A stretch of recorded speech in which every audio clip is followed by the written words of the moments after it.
won't debate the war. We can take that to the bar, but you can see objectively that the escalation is taking place.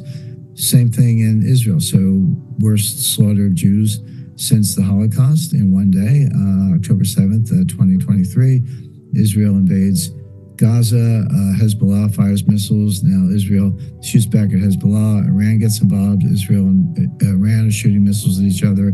The Houthis have closed the Red Sea practically in the Suez Canal. Again, you're on that escalatory path with U.S., Russia, Pakistan, all nuclear armed behind the scenes, and Iran not too far away. So we have two arenas, lots of people being killed, lots of nuclear powers either involved or on the sidelines, and we're going up that escalatory ladder. Now, what was Khan's advice? Khan said 3 steps. Number 1, first of all, realize you're on the ladder. This is not just tit for tat. You're on that ladder to nuclear annihilation, number 1. Number 2, take a beat. Just stop. And then number 3, climb down. Come down off the escalatory ladder. And that's what happened in the Cuban Missile Crisis, which is the paradigmatic episode. Not well known. It's fully documented, and it's in the book. There were 2 episodes in the 1980s, early 1980s, where something like, the same thing was happening. One involved, by the way, it involved AI. The KGB had a primitive, or by today's standards, primitive AI system called VRyan, and its job was to take a whole bunch of inputs and process it per the algorithms and look at the relative power of the U.S. and the Soviet Union, basically Russia, but the Soviet Union at the time.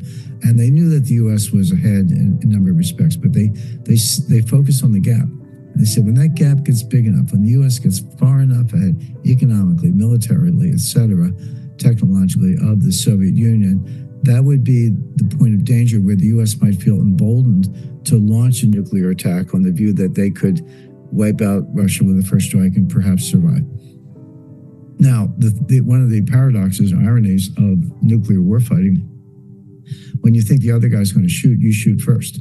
Everyone agrees that the guy who shoots first is better off. You don't want the nuclear war, but if you think they're coming, you're going to shoot first. So that's how you get there. So the KGB saw this gap widening. Meanwhile, here comes NATO and the United States. They're conducting a war game. This is all in 1983, conducting a war game. Well, the war game was designed to simulate a nuclear war, a nuclear attack.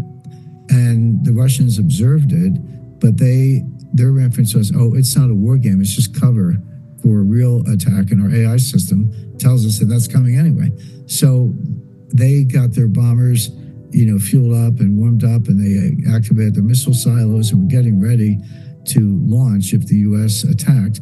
And there was a Lieutenant General Perutz in the U.S. Army who saw all this, and he ordered NATO to dial down the war game. Hey, don't make the next move.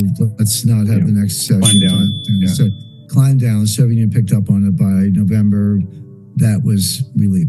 At the same time, just actually months earlier, there was another AI system, codenamed OCO, that the Soviets were using that was designed to detect incoming U.S. nuclear missiles. Anyway, the operator got a launch warning. Said the missiles are coming in. We picked them up. Here they are. Launch. And this guy was Lieutenant Colonel Stanislav Petrov. His job was to call his superiors and alert them, and in all likelihood, they would have launched their missiles. But he had worked on the system. He knew it had flaws. And he had minutes to do this, by the way, and it showed 5 incoming missiles. And he said, if the U.S. were attacking at first strike, they wouldn't shoot 5 missiles, they would shoot 200. Mm-hmm. So it's probably a false alarm. He disobeyed orders. He did not call his superiors. Turns out that there were no missiles. It was the way the sun reflected off some clouds and hit the radar at a particular point in time that basically set off a false alarm. But he bet his career, probably his life, and maybe his country on his gut instinct. And that's the point. He later became known as the man who saved the world. So you have 2 examples of one very quick, one more slowly, climbing the nuclear ladder, very possibly leading to nuclear annihilation. And in both cases, Lieutenant General Perutz and Lieutenant Colonel Petrov saved the world. But how did they do it? Gut instinct. Inductive logic. Right? Inductive logic, fancy name, but gut instinct, intuition. I think something's wrong here. I'm not going to pick up the phone and call my superiors. But the point is, computers can't do that.